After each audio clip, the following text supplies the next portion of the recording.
सर्वांना नमस्कार. आज आपण श्री गुरुचरित्राचा 14वा अध्याय घेत आहोत. ओविन रूप मराठी गद्य अनुवाद विवेक दिगंबर वैद्य. श्री गुरुचरित्र अध्याय 14वा. श्री गणेशाय नमः. श्री सरस्वताय नमः. श्री कुलदेवताय नमः. श्री गुरुभ्यो नमः. शिष्य नामधारक सिद्धमुनींना अगत्यपूर्वक प्रश्न विचारता झाला. त्यास एकाग्र चित्ताने श्रवण करावे. हे योगेश्वरा, हे सिद्धमूर्ती ज्ञानसागरा, आपला विजय असो. आपण पुढील कथा भाग सांगावा आणि त्या योगे आम्हाला ज्ञान प्रदान करावे. पोटशुळाने त्रस्त झालेल्या ब्राह्मणावर श्री गुरूंनी कृपा केली. त्यानंतर काय घडले ते सविस्तर सांगावे. शिष्याचे हे बोलणे ऐकून सिद्धमुनींना समाधान वाटले आणि त्यांनी कामधेनू समान श्री गुरुचरित्राचा कथाभाग पुढे सांगाव्यास प्रारंभ केला. हे शिष्या ऐक. श्री गुरूंनी ज्याच्या घरी भिक्षा स्वीकारली त्याच्यावर ते प्रसन्न झाले. त्या ब्राह्मणास गुरुभक्तीची रीत चांगलीच अवगत असल्याने त्या श्री गुरुपूजन केल्यावर आनंद झाला. तेव्हा त्या सायनदेव ब्राह्मणाला श्री गुरु समाधानपूर्वक म्हणाले, मला तुझ्याविषयी अपार लोभ आहे. तुझ्या वंशात हे भक्तिप्रेम अखंड नांदेल. श्री गुरूंचे हे कृपावचन ऐकून आनंदित झालेल्या सायनदेवाने वारंवार श्री गुरुचरणास वंदन केले आणि तो म्हणाला, हे जगद्गुरु, त्रयमूर्तीच्या अवतारा, तुझा विजय असो.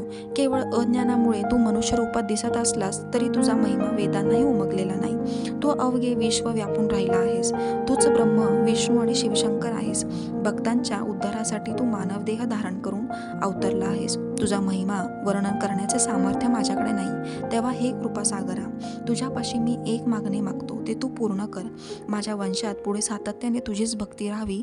पुत्रपौत्रांना इहलोकी सौख्य प्राप्त व्हावे आणि त्या सद्गती लाभावी, अशी विनंती करून त्याने पुन्हा एकदा विनवणी स्वरूप सांगितले. मी ज्याची चाकरी करतो तो यवन अतिशय क्रूर आहे. तो दरवर्षी ब्राह्मणांचा घात करतो. या केपेस त्याने मला बोलवले आहे. मी त्याच्यापाशी गेलो तर नक्कीच तो माझाही घात करेल. मात्र तुमची भेट झाली त्यामुळे मला अशा प्रकारे मरण येऊ नये असे वाटते. हे ऐकताच श्री गुरूंनी सायनदेवाच्या मस्तकावर अत्यंत समाधानाने कृपावर्ध हस्त ठेवला आणि त्यास चिंता करू नये असे सांगितले झाले. श्री गुरु म्हणाले, मनात भीती न बाळगता त्या क्रूर यवनाला भेटाव्यास जावे. तो प्रेमाने तुला पुन्हा आमच्याकडेच पाठवेल.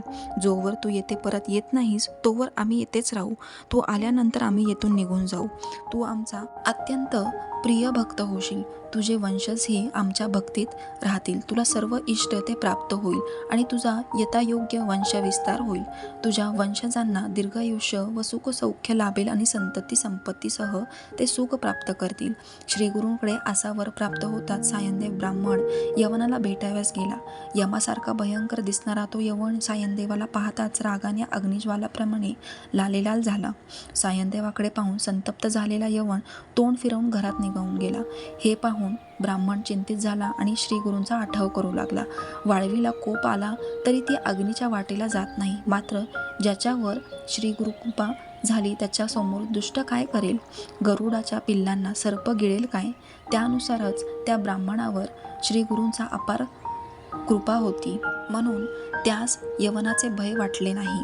ज्याप्रमाणे ऐरावत सिंहाचे भक्षण करू शकत नाही, त्याचप्रमाणे ज्याच्यावर श्री गुरुकृपा असते त्यास कळीकाळाचे भय नाही. ज्याच्या हृदयी श्री गुरूंचे नित्यस्मरण नांदत असेल त्यास भयाची भीती नाही. ज्याला मरणाची भीती वाटत नाही त्याला अपमृत्यूचे भय ते काय असणार?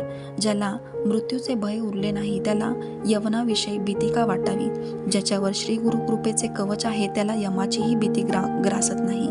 याप्रमाणे जेव्हा तो यवन घरी गेला तेव्हा एकाएकी त्याला झोप येती झाली. त्याच देहभान हरपले. एकाएकी त्याच्या हृदयाला आग जाळू लागल्याचा तास जाणवू लागले. तो जागा झाला आणि प्राणांतिक वेदनांनी असहाय्यपणे तळमळू लागला. त्यास विस्मरण होऊ लागले. कुणी एक ब्राह्मण त्याच्या हातातील शस्त्र आपल्या अवयवांवर चालवित आहे असं भास त्या यवनाला होऊ लागला आणि एकाएकी तो सावध झाला आणि घाई गडबडीने धावत तो सायनदेव ब्राह्मणापाशी आला आणि त्याच्या चरणांवर पडून तूच माझा स्वामी आहेस अशी वणवणी करू लागला. तुला येथे कोणी बोलवले? तू येथून निघून जावे असे म्हणून यवनाने त्या ब्राह्मणाला वस्त्रे आभूषणे देऊन त्यास निरोपही दिला. आनंदित झालेला सायनदेव तातडीने आपल्या गावी गेला आणि श्री गुरूंचे दर्शन घेण्याकरिता गंगा किनारी पोहोचला. श्री गुरूंनी गुरूंना पाहून त्याने आनंदाने नमस्कार केला आणि घडलेली सर्व वृत्तांत त्यांना सांगता झाला. श्री गुरूंना परमानंद झाला व ते म्हणाले, ठीक आहे, आता आम्ही दक्षिण दिशेकडील तीर्थे पाहाव्यास जाणार आहोत. श्री गुरूंचे हे वचन ऐकून सायनदेव हात जोडून विनंतीपूर्वक त्यास सांगता झाला, आता आपले चरण सोडून अन्यत्र कुठेही जाणार नाही.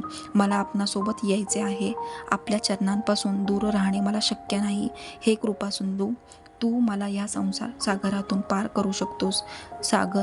सगर पुत्रांच्या उद्धारासाठी भगीरथाने गंगेला पृथ्वीवर आणले. त्याचप्रमाणे आमच्या सारख्यांचा उद्धार व्हावा यासाठीच आम्हाला आपले दर्शन घडले आहे. तुझी भक्तिवत्सल अशी ख्याती आणि तेच तुझे ब्रीद वाक्यही आहे. आम्हाला टाकून जाणे आपणास योग्य वाटेल काय? मी तुमच्या सोबत येणार आहे, असे म्हणून सायनदेव श्री गुरुचरण वंदन करता झाला. ब्राह्मणाची ही विनंती ऐकून प्रसन्न झालेले श्री गुरु त्यावेळी म्हणाले, आम्हाला काही कारणामुळे दक्षिणेस जाणे आवश्यक आहे. या कारणाने मी तुला 15 वर्षांनी पुन्हा दर्शन देईन, पुन्हा भेटेन. मी तुमच्या गावानजीकच वास्तव्य करेन. तेव्हा तुझ्या पत्नी व मुलांसमवेत तू माझी भेट घे. चिंता करू नकोस, सुखाने राहा. तुझी सर्व दुःख संकटे मी दूर केली आहेत, असे समज. असे म्हणून श्री गुरूंनी सायनदेवाच्या मस्तकावर हात ठेवून त्याला वचन दिले. त्यानंतर सायनदेवाचे निरोप घेऊन श्री गुरु निघाले आणि वैजनाथ क्षेत्री पोचले. समस्त शिष्यांसह तीर्थाटन करीत श्री गुरु वैजनाथ येथे पोचले आणि तेथेच गुप्त रूपाने राहिले. नामधारक सिद्ध मुनीस विनंतीपूर्वक म्हणाला, श्री गुरूंनी गुप्त रूपाने राहण्यास का ठरवले आणि त्यावेळी त्यांना समस्त शिष्यगणास कुठे ठेवले? गंगाधर पुत्र त्या श्री गुरुचरित्राचे वर्णन करीत आहे, जे सिद्ध मुनी नामधारकास विस्तारपूर्वक सांगत आहेत. पुढील कथाभाग विस्तारपूर्वक सांगितला जाईल, तेव्हा श्रोत्यांनी एकाग्र चित्ताने त्याचे श्रवण करावे. सरस्वतीच्या तीरावर सायनदेव ब्राह्मणाला श्री गुरूंनी वस्त्र आभूषण प्रदान केले. अमृतरूपी श्री गुरुचरित्राचे हे यवनापासून रक्षण केलेल्या भाग्यशाली सायनदेव ब्राह्मण विषयीचे आख्यान आहे. अशा रीतीने श्री गुरुचरित्रामृत ग्रंथातील परमकल्पतरू कथांमधील श्री नृसिंह सरस्वती उपाख्यानाच्या अनुषंगाने सिद्ध व नामधारक संवादामधून घडणारा दुष्ट यवनास शासन करणारा असा हा 14वा अध्याय पूर्ण झाला. श्री गुरुदेव दत्त. श्री स्वामी समर्थ. जय जय स्वामी समर्थ.